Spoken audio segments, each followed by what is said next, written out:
Welcome to the Yes, I'm a Doctor podcast. I'm your host, Omar Crockett. And today I have someone very unique, very special. Today's guest is I'm going to repeat that. Today's guest is a healthcare professional with over 15 years of experience in managed care and healthcare. She holds a degree in health sciences, healthcare management, and nursing informatics, and recently earned her Doctor of Health Administration with the focus on health advocacy and policy. She currently serves as a clinical team lead for a managed care organization where she brings together clinical expertise and healthcare leadership. We're excited to meet her and to have her and to share her perspective as a doctor creating an impact in healthcare leadership and advocacy and on the evolving world of health policy. Let's give it up for Dr. Olayinka Majekodunmi. Did I say that right? You did very well. I will give you a solid A minus for yes. You definitely you tried. How can I improve? The last name is Majekodunmi, but you did Majekodunmi. but you did very well. You rattled it off. Most people would have stumbled. You didn't stumble at all. You gave it a very good try. Thank you. Thank you for giving me so much grace. I try to pronounce it the way it's supposed to be because some people will just go without any regard for how people's names are supposed to be pronounced, and we don't do that over here. So, thank you so much for participating in our podcast. And I want to start with an icebreaker for us and our listeners to be able to get to know who you are as a doctor student and just as a professional. So I have a quick icebreaker to get to. Is that Sure. okay? Yeah, that's fine. Okay. Qualitative or quantitative research? Qualitative. Qualitative. Okay. Early bird or night owl? Mm. Ugh.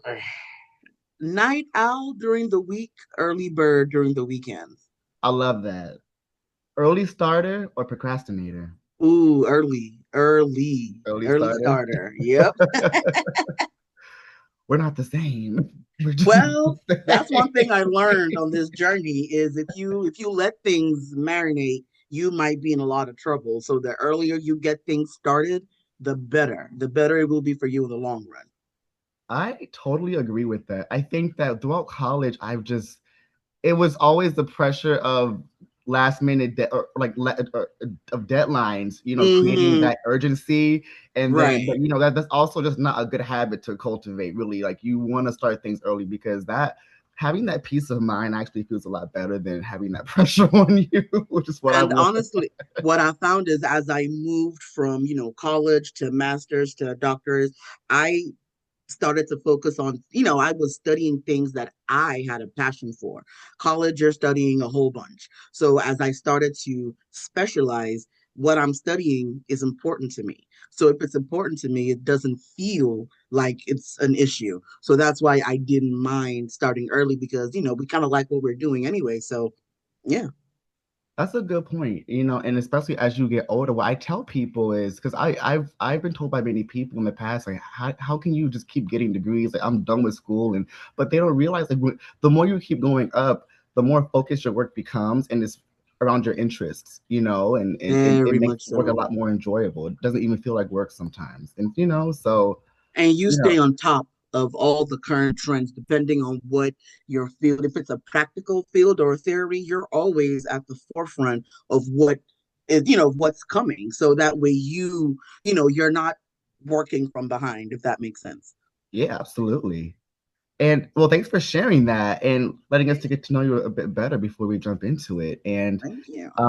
I wanted to just you kind of go back to your early childhood, home life. Can you give me just a quick synopsis of who you were before your doctoral journey? Sure. So I was born in Lagos, Nigeria. I am the middle. Yeah, I have an older sister and a younger brother. And like many immigrants, many Africans, education has always been the way to unlock any and everything. So I was not the best student in high school. I was not. Unfortunately, in Nigeria, I was a little bit of a troublemaker. I was skipping class. I was not paying attention. So when my dad got moved from Nigeria to Tanzania, I got a second lease on life because in Nigeria, I was in a public school. You have at least anywhere from 80 to 100, and I went to an all-girls school. You have anywhere from 80 to 100 pupils per class. And when we moved to Tanzania and East Africa, and all of a sudden we became expats. So now I'm in an international school. I'm following an international curriculum. I'm in a class with 20 or less. So the education system is different, and you have no place to hide. So what ended up happening is because as when we moved when we moved to Dar es Salaam in Tanzania, when I left Nigeria, I should have been going to the 12th grade because my sister had graduated a year previously and she was 15. So the expectation was you would maintain that same trajectory. But because I was not the best student, and when we moved to Tanzania, I ended up repeating ninth and 10th grade again. So all my peers were going to the 12th grade.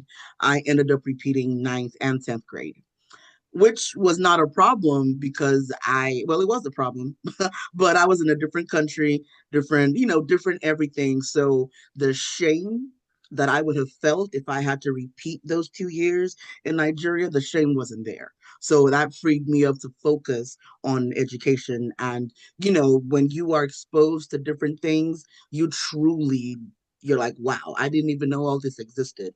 So redid ninth and 10th grade. And Tanzania was, and stop me if I'm taking too long, but Tanzania was on the Cambridge system, so the GCSEs.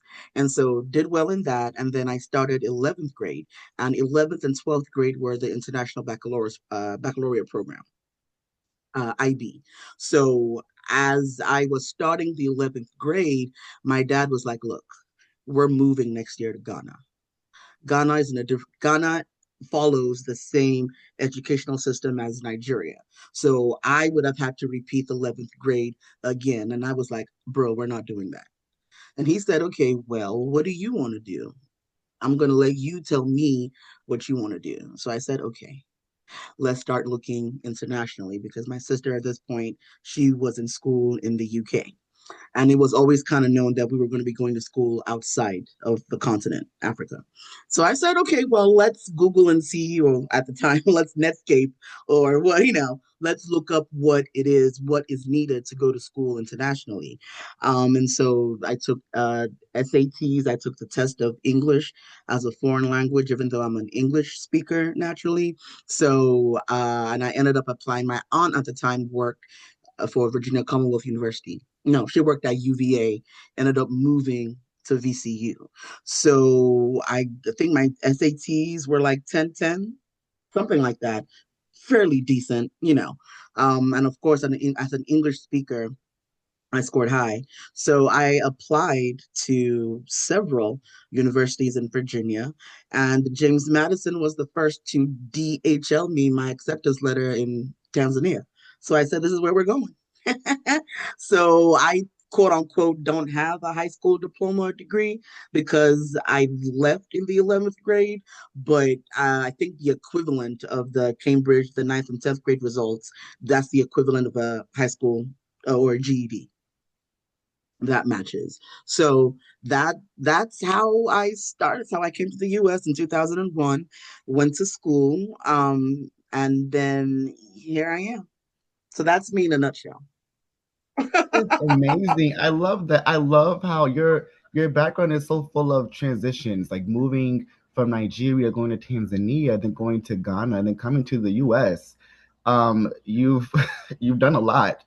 You've lived a lot. I want to know, so when you came to the US after transitioning from Ghana, were your credits easily transferred over? How did they go about transferring your or accepting your credits from Ghana? So my family went to Ghana, and I just came to the US directly from Tanzania. So JMU accepted me based on my Cambridge results. So I think I got like some A's and B's, yeah, I thought I did average, which was fine. So they looked at that and they took that as the equivalent of a high school diploma and my grades from the 11th grade. So what I think with the International Baccalaureate program, a 4 is like a C, and I think you pick like 4 or 6 subjects. I forget, it's been a while. But I at this point I was an A++ student. I love that. And I you I also turned my life around. you also mentioned something that was very important, I think, talking about how you, as a student in grade school, you were, cutting class a lot, like, and like not really doing well in school. But, because I had the same background, in high school, I was not the best student. I got C's, and at most, on a good term, I would get a B, and so Mhm. my background academically was never very strong. And so I think that's, something that I've noticed about people in grade school is, and I think that's also why people don't really see graduate school in their horizon, because it's like, well, why would I pursue school after this if my grades are not good? Right. But you were able to, go to school in the US, and then you graduated from James Madison. I also went to VCU, actually. Okay. Yeah, I graduated in 2020, right in my All front yard, right. All because it was right. during the pandemic. But Okay. yes, I'm a lifelong Ram. All Um, right. so after having, gone to do your bachelor's degree, um, what in your life, or like when in your life did you start to think, I want to pursue graduate school? Okay. So again, keep in the back of your mind, I'm Nigerian. So the expectation is you're going to excel. That's the expectation. And excelling also means getting the terminal degree in your field. Now, for the longest time, I fought that, right? But in my household, the expectation is getting a master's. That's the basic minimum. Now, by the time I had decided to go to, and I have 2 masters, by the time I decided to get my first master's, my sister was already on her second master's, working her way. She's a mini genius, working her way towards like parasitology. So that's always been what I've looked up to. That's always what my parents have held up in terms of this is what you should be striving for academically. And so before I became a citizen, education was a way for me to stay in the US. So I could move from one level to the next and my visa would be valid and I could stay. So that's what ended up happening because I got my first bachelor's in health science and then I got my second bachelor's in healthcare management.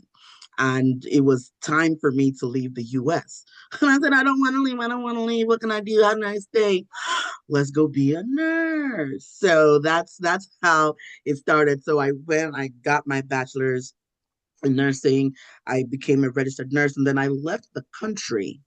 I went back to Nigeria for 3 years. I practiced there and then I moved back to the US when I got my green card.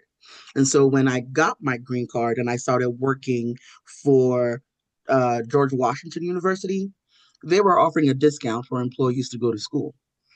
And I said, you are not going to be the only I believe that the employer should not be the only one taking advantage of the employee-employer relationship. So if you are offering me a 2/3 discount to take classes here, I'm gonna do that. Bet. So that was what spurred me to get my first master's. And even that program, I ended up dropping out because they had certain programs and I ended up going with nurse leadership and management. And I flunked out because it was business heavy and I was not mentally at a place where it made sense. And that was one of my adult professional ups, yeah, like setbacks. Like out of all the things we've been through, we had to repeat several grades. Now we are voluntarily dropping out because we can't handle it. So that I didn't like that. That was huge. And I was like, okay, well, try to look at the silver lining. Maybe you need more clinical experience, you know. So did tons more bedside for about maybe another year or two. And then within those 2 years, I had transitioned to where I am now. And that employer also offered a discount if you took classes with certain educational providers. And I was like, you filled out, you flunked the first program. Maybe give it a try again. See what programs this school has. Maybe what you didn't find then, you'll find now. You have more experience. You've been out in the world, like the people say. Maybe it will make more sense. I said, okay, fine. So I looked, and nursing informatics jumped out to me because we're in the age of George Jetson. If you don't know computers, you need to learn. So I was like, okay, maybe this will make sense. So being a little bit more adult, I guess having more experiences with life, even, formal experience, I decided to make the jump. So I said, okay. And now I just went through the motions with my first master's because that was just a means to stay in the country. You know what I'm saying? So I went through the program, yeah, but I really did it just so I could stay in the US. That was really why. Now, my master's in nursing, that is every nursing thing I've done has been the hardest thing because nursing is hard. So, and this program, it pushed you out of the clinical world. So that was also something it took me a while to wrap my mind around, but because I'd been working, half clinical, half admin, I had real world experiences that I could talk about in classes and, discussion board stuff. So this degree meant more because I was fully doing it after a setback. So it meant more to me to see it through. And I don't know what your question was. I probably talked a whole roundabout. I'm sorry. I got No, to you're good. talking. We're here to learn about you and your background. So all these gems that you're dropping, please do not feel bad at all. We're here for it.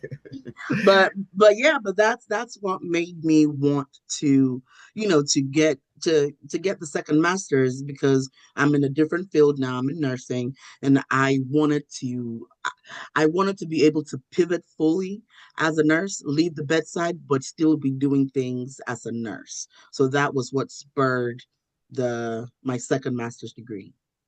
Wow, but see that's incredible. And I wanted to touch on a point that you mentioned about having to go back to Africa and then coming back to the US to continue your education. So when you're on, I guess, a green card in the US pursuing education or having an educational visa, um in the US, how long do they give you before you have to decide whether you have to go back to your home country or stay? Right. So now, when I was coming up, God, I sound old. When I was coming up, there was no Homeland Security. It was Immigration and Naturalization Services, INS. And the way it worked is when I came in 2001, you could work.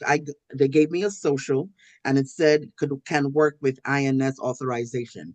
So during the school term, you can work up to 20 hours a week, and then during the summer you could, or winter break, you could work upwards of 40.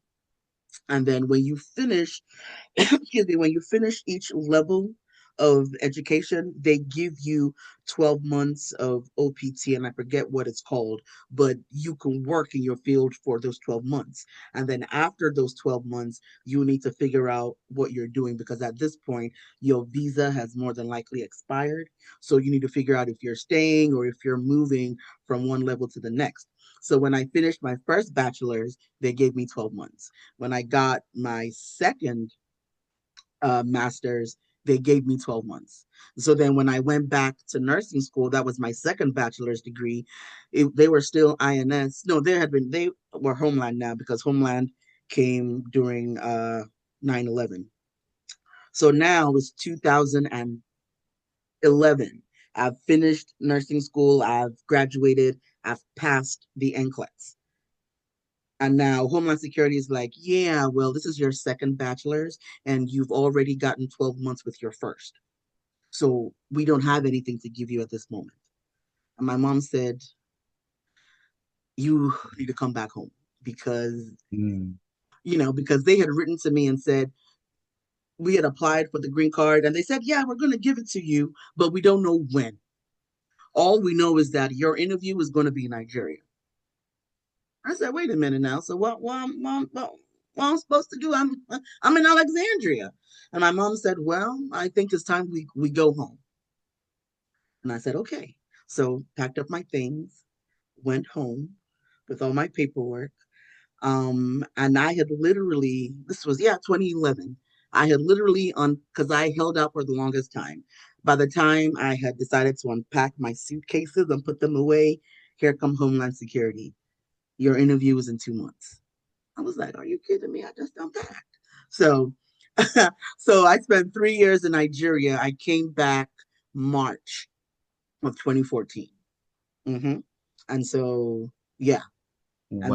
And then I was like, okay, well, we're back. We're legit. We got all our paperwork. Let's get busy. Wow. And I guess, and I feel like people don't really understand the things that international students have to go through. All these things, these tedious procedures that they have to, do, before they even go to school, during school, and even after school. It's a lot put on you guys. And And I can't imagine what it's like today in 2026 because all this stuff, what I was doing, spanned from 2001 to, 2011. So I can't even imagine what it's like today.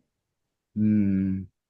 Yeah, and I think I should have you back on here just to talk about that experience. It's okay because that right there could be its own separate episode because that I would want to kind of delve in more to your journey about the whole transition, pre higher education, during it, and even after, because that it's a lot placed on you guys, and you guys like you overcame all that. You got through it.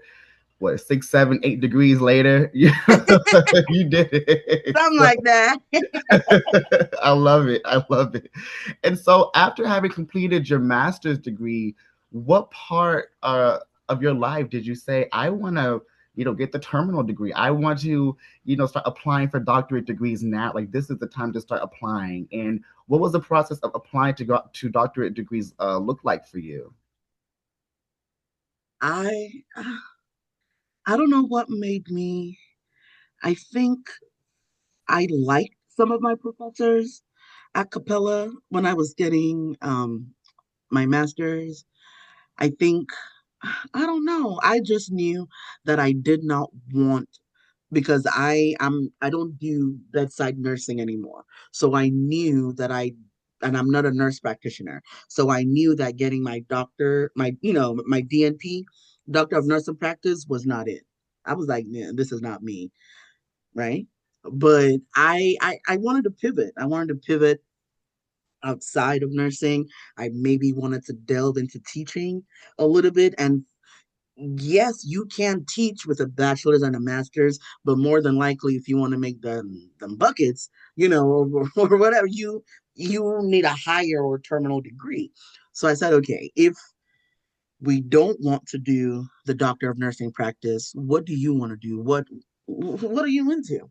And I've always loved healthcare, specifically managed care. My very first job when I got out of JMU, moved me from Harrisonburg to Alexandria, was working for a subsidiary of Blue Cross Blue Shield. I was working in their call center and I was ripping and rolling. I was loving it. Oh, you want your insurance benefits? I got you. You want your glasses? So I loved it. And honestly, outside of immigration and wanting, the reason why I went into nursing, at my previous job, I was submitting prior authorizations, but I could not submit appeals. They said only nurses can submit appeals. I said, that's it. That's all I need to be is a nurse. And I can submit an appeal. I bet. Okay. So that put a bug in my ear that nurses can work in insurance. So when the opportunity came to go to nursing school, I was like, oh, okay, I can be a nurse and I can still do what them folks were doing. So I always kept that in the back of my mind. And so I was like, okay, you like insurance. You really do.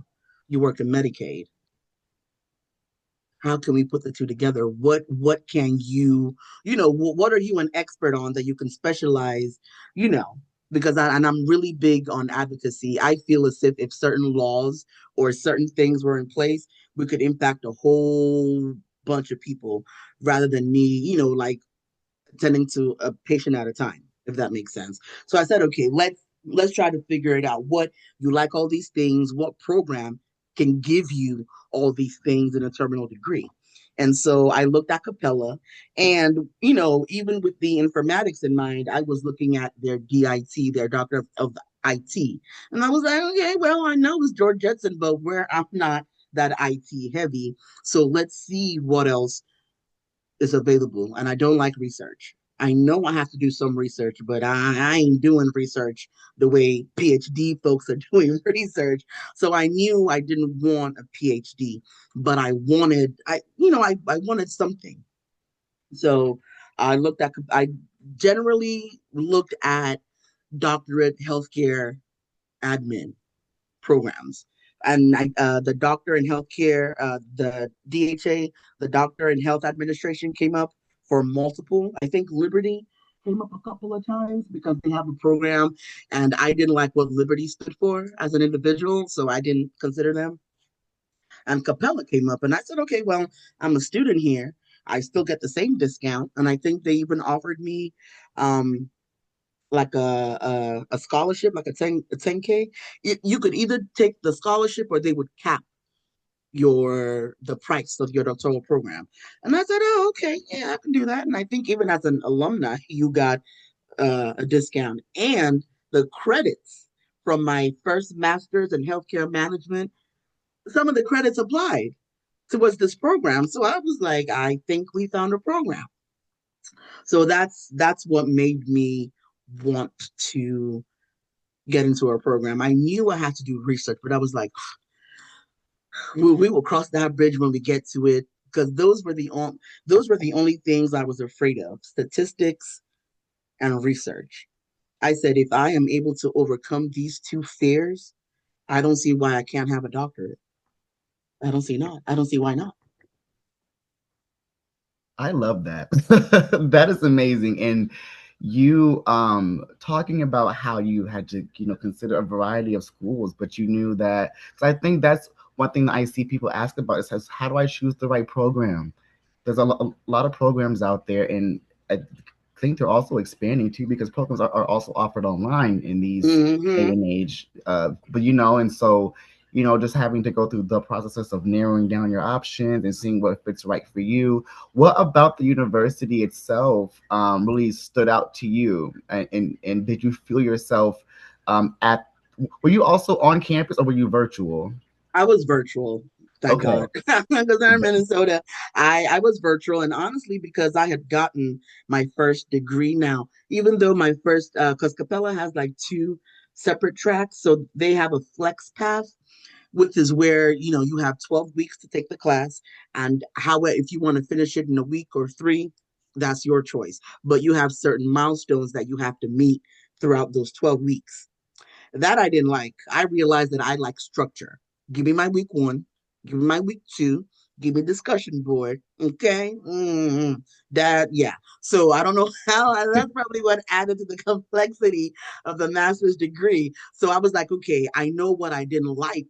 So let's try to pick something that is a little bit more structured because even though I like brick and mortar, I'm not in a brick and mortar situation.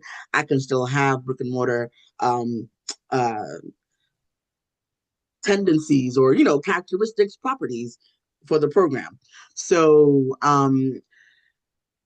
yeah, I knew I was comfortable with the grading system. I was comfortable with the school overall and the expectations they would have. So I was like, okay, even though I took the flex path for the masters, I was able to do okay. So I should be better with a guided path, which was fine. The structure was much better, which I appreciated. So yeah, so that's really what made me choose Capella. And also they were willing to give me money, either capping the tuition or the 10K scholarship.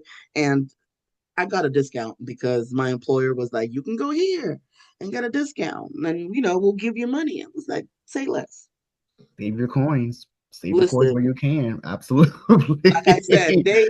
they want to work me like a dog. I'm finna take everything that you are giving. Don't gotta tell me twice. Yep, and I always Okay. tell people, yep, go where you can save the most money.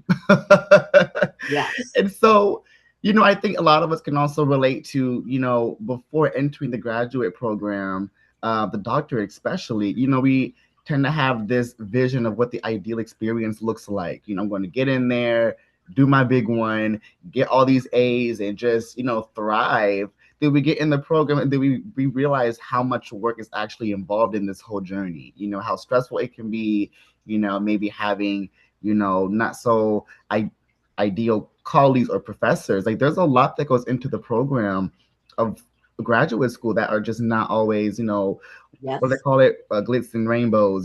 So how much did your perception or perspective change about the whole graduate experience after getting enrolled and starting your coursework? If I can be completely honest, I had zero expectations in terms of because again, I didn't like stats and I didn't like research, but I knew that okay, so you have an inherent bias. What are you going to do about that bias? Because you can't let this stop you. We already dropped out of one master's program. And now you have to do stats. You got to research.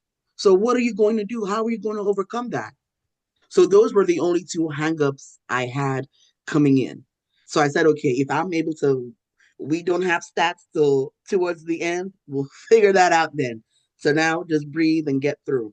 So I didn't really have any expectations because when you read the class description and you see the syllabus, you're like, okay, I think. But then as you start delving into it, you're like, oh, this is nothing. This is different from what I thought.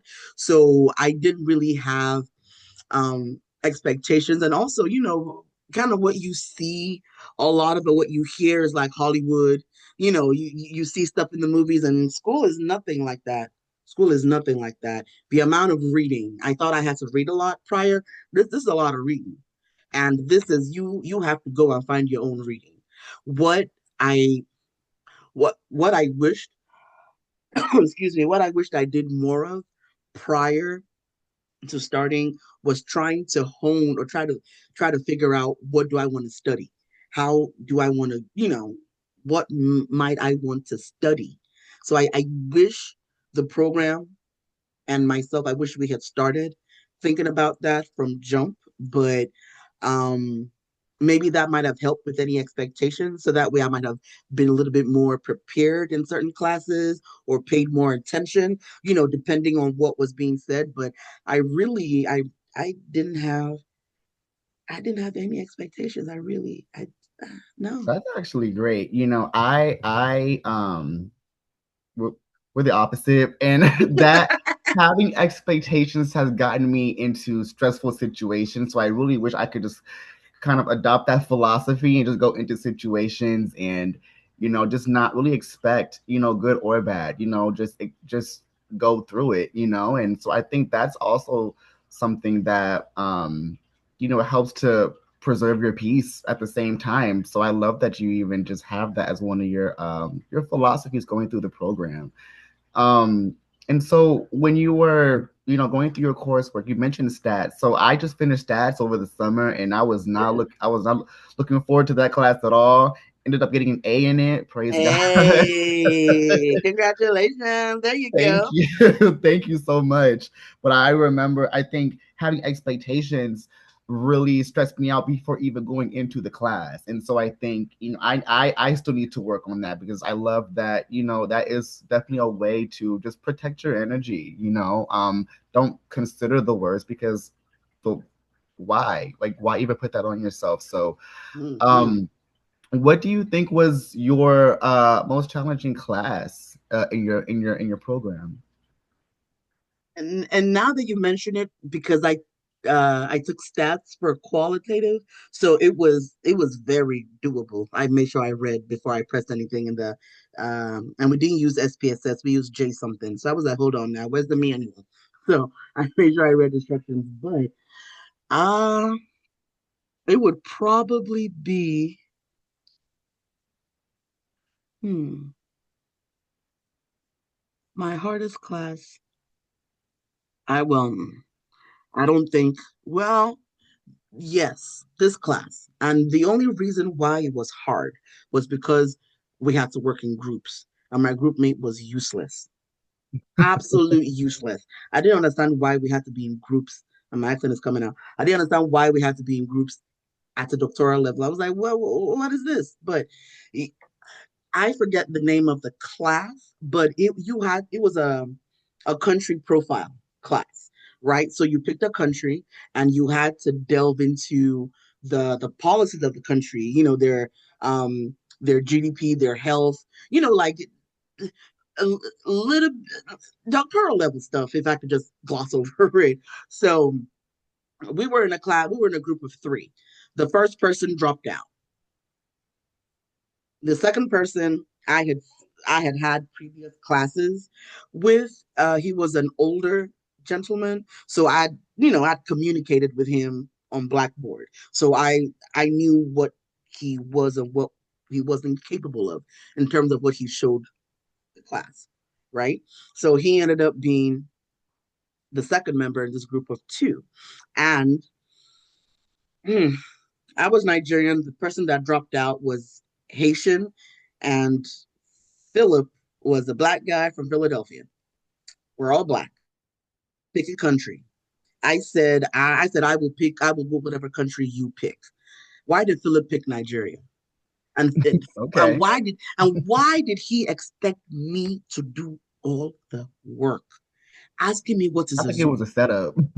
Asking me what is a Zoom, sir. We are past COVID. I know you know what a Zoom is, but that was why the class was hard. Now, because of who I had to deal with, I even had to bring in the professor and let him know, and he was like, "Okay, I see what you're working with. I just need you to do your part, and I'm gonna give you an individual grade, not a group grade, because you've done your work and then some." But that was the hardest part. And also, I learned a lot about my country that I didn't even know. Wow, see that, and you're right. Like, why? I think doing group work at the doctoral level is very redundant, and I've had to do group projects where I'm just like, I would just rather just spearhead everything and just take control because I don't want to have to, surrender to you being lazy all the time and just not contributing because that frustrates me, and I've just never been a fan of group assignments and um because everyone just doesn't have the same drive as you and interests can clash, but I think at the same Right. time it does kind of help you to like work in teams. I know I've had to work in teams in my professional life. I'm sure you probably have too. And you learn how to really navigate clashing ideas because those do arise in our professional lives too. So I think that's really what I've gotten out of working in teams. But you're right, at the same time, it can be very just not the ideal situation, especially on the doctoral level. It's a Um, rude introduction to life in academia. Because if you yeah. think you're going to, because imagine it's 10 people on a journal and you think you're the lead, but you're not. Somebody else is, so I figure, okay, this is what it's going to be like in the academic world. But yeah, fun. Yeah, absolutely. And so having completed these courses, what did research look like for you? I know your degree is more of a professional scholar degree rather than a research-based degree. Um, I saw you still had to do a dissertation, right? I did a capstone thesis. Yes. 100 some pages. Yes. Yes. So what I, did research look like for you, like in that whole journey? I still have to do research. I chose, of course, a field, a project, because I work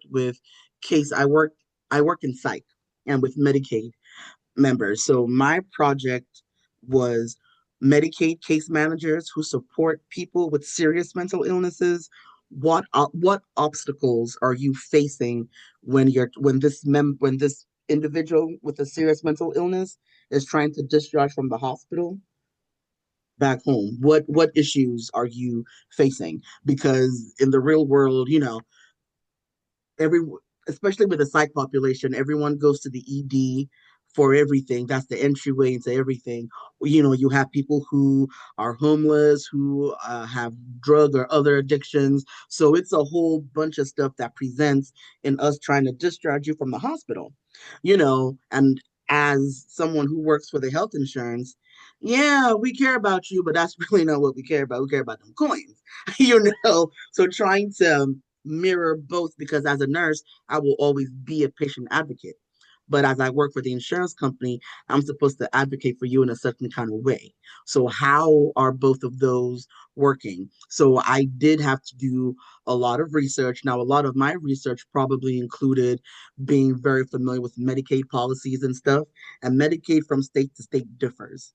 So I might be very well versed on Virginia and Texas because I manage those two, but then there are other plans and stuff. So I I did tons of research for across. I think I interviewed 12 participants. So, did research for that. So so it was somewhat scholarly, you Don't know. we love that? Don't we?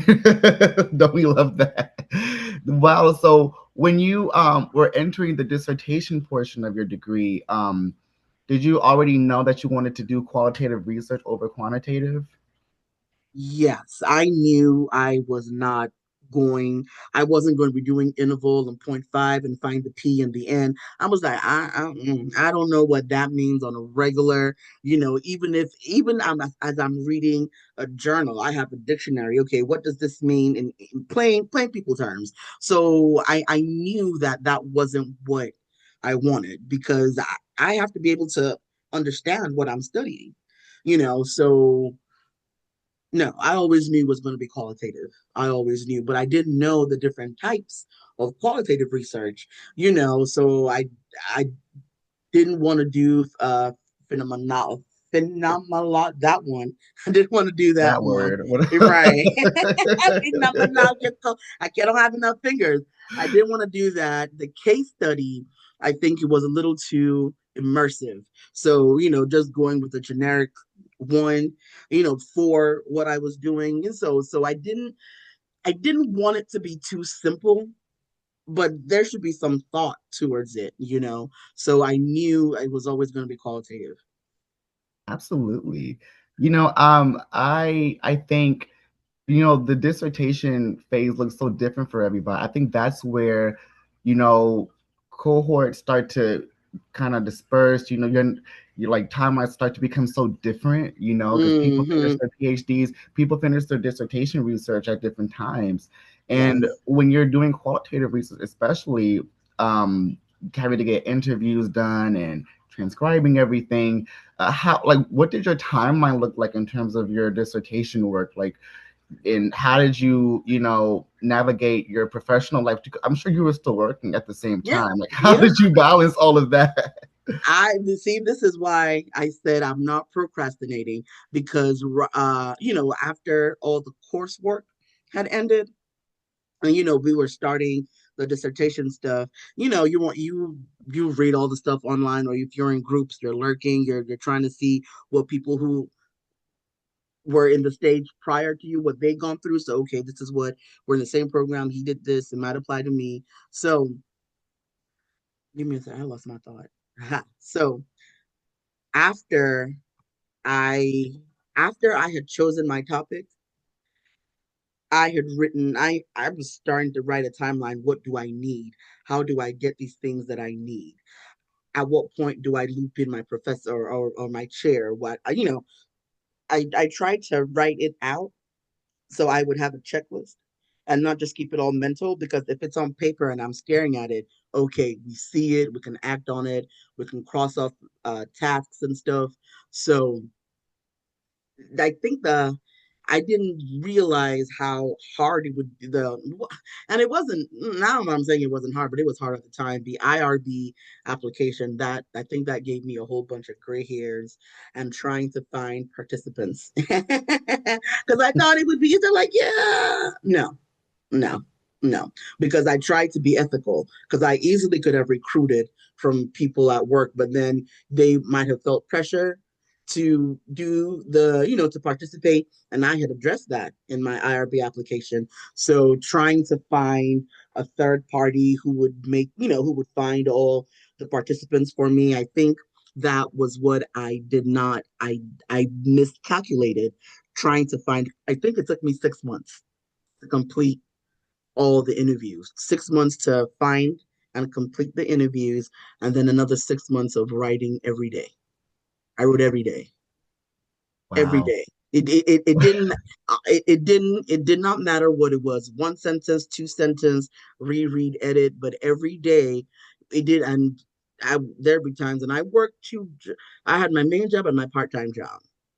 And every time that I would come home from the other job at 11, an hour or two, real quick, okay, where did we stop? Especially when I was transcribing. I I transcribed every day, every day I did. And then when that was done, and my mentor signed up on the raw data, and I actually started like writing out the chapters every day, every day. Wow. How do you get the motivation to write every single day without feeling burnout? I did. One, I was determined to be done with this program. Two, I was trying not to apply for financial aid again with Trump messing around, nurses, professional, not Hmm. professional. Hmm. No, I'm tired of school. I'm tired. I'm tired. Ugh. I was like, no, I want this done. And I want it done before my birthday. My birthday was coming up in June. I was like, no, I don't care. We're getting this done. So it was personal for me. I was like, no, mm-mm. And I was like, we've come this far, and I can already see the end. They are waiting for me. The parade is there. I'm almost done. So that was it. Just keep going. Just keep going. Keep pushing. You're almost there. Wow. So it seems like it took you 12 months total to complete the dissertation process. Have 6 months for the interviews and the research, and 6 more months to write everything and to put it all together. So you having this 12-month timeline, when you officially graduated, were you still able to graduate with people in your cohort or not so much?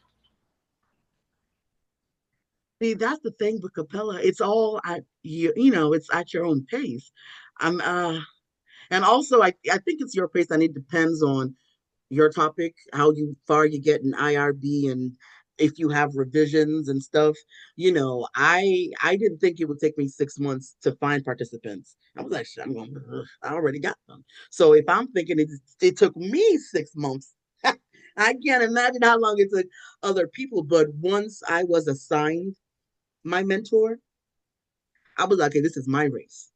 I wear your blinders. I cannot be worried about what other people are doing, because I joined like several like Facebook groups, and every day, Dean's approval. I'm done. Congratulations, I'm done. I'm like, one day that I will be bet it. that was such a fulfilling experience just to first of all be done with it. Creating work that truly matters to you and work that can help to advance your field, but just also just turning in that final submission, just being done with it. That is such a satisfying feeling. And so, wait, after you submitted your final uh, draft of your dissertation and getting it accepted and approved, and what did you have to defend it as well after you submitted? No, and I think I have fear of FOMO. I was like, what do you mean?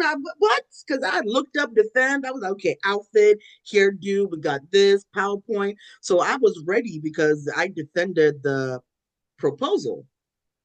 So I was like, okay, it's gonna be like that. All right, they're gonna send me a PowerPoint. I'm gonna do it up. Now I have my research. Woo, woo, woo. Baby, I was ready.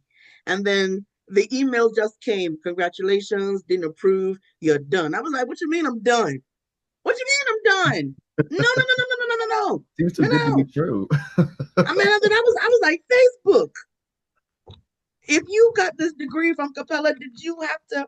And some people were like, oh, I defended, but I think there were like maybe three because, schools like to grandfather you here and there because they had grandfathered my track. So right now there's not even a policy and advocacy track. So I was like, what? But yeah, I had FOMO. I was like, Well, I bet that was just a weight off of your shoulders, just having well, to. yes and no, because I wanted someone to say, congratulations, Dr. Majekodunmi. I wanted someone to tell me that from the school verbally. So I could be like, I Yeah, did it. that's fair. That's fair. Yeah, I feel like, but yeah. yeah, the certificate's on the wall. Yeah, so I'll take that, you know. But yeah, but yep. So That is wow. So you submitted, you did not have to defend, and I didn't have to you defend. I did have to find an editor because apparently I am not a I'm not a scholarly writer. Because my chairs were like, "Yeah, great work, but your tone is not scholarly." I was like, "Well, shit, it's my first foray. I don't know what I'm writing. I'm sorry." But shout out to my editor. She did the damn thing. Yeah. I love that. And so now we get into, you completing your doctoral degree. You're a doctor now. You have doctor behind your name. You're still working in your field of healthcare. How has obtaining your degree impacted you professionally and personally? Well, it's still somewhat of a blur, right? I think only my family has called me, Dr. Yinka, and they're like, okay, are you going to go to graduation? I was like, I'm not. I'm not. The degree's on the wall. That's as far as it is. But email signatures changed. But working in healthcare, if you're not MD, it's gonna look funky calling yourself doctor, Mm. which is fine, and I probably still feel some kind of way. I honestly feel that I'm really not because I didn't get to defend. So I need to get over that because I belong in the room. But eh, I don't know. I mean, I got offered a part-time job at a school. So I'm lightweight in academia now. So professionally it's working. It's doing what it was supposed to I do. was, yeah, I was going to ask you, like, do you think you would consider? I know you mentioned teaching as one of your interests. Do you see yourself teaching at the college level, in the healthcare field?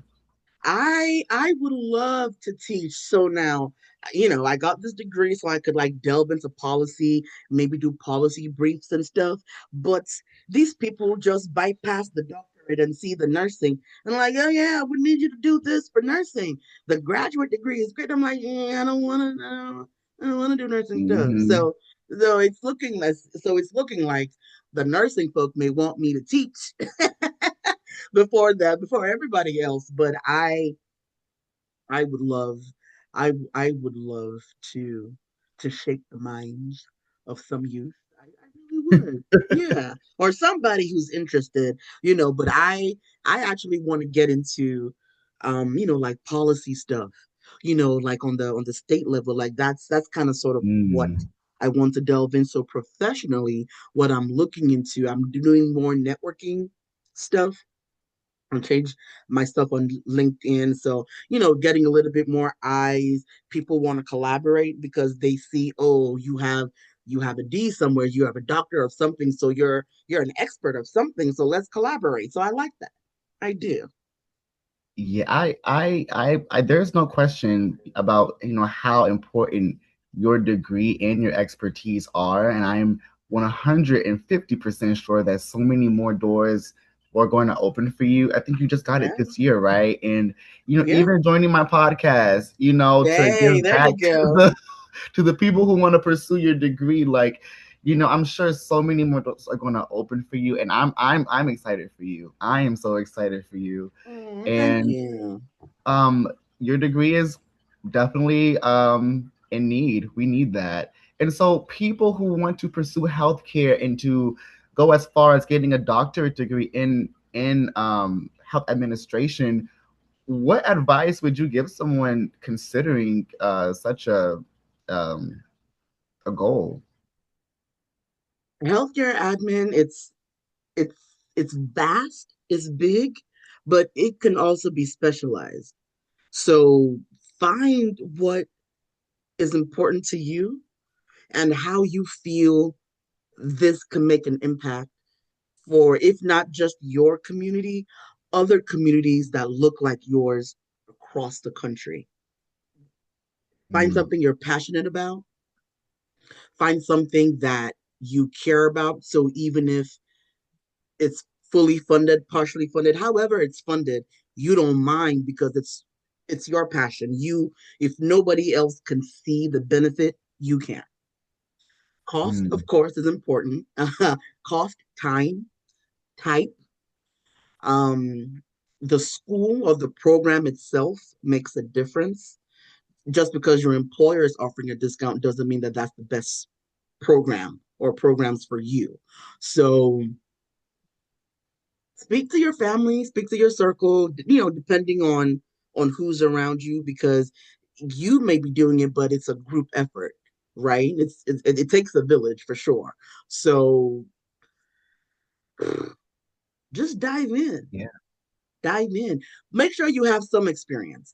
Even if it's something that you have little to no knowledge about, make sure you have some experience that you can rely on because it's gonna come in handy. Mm, I love that.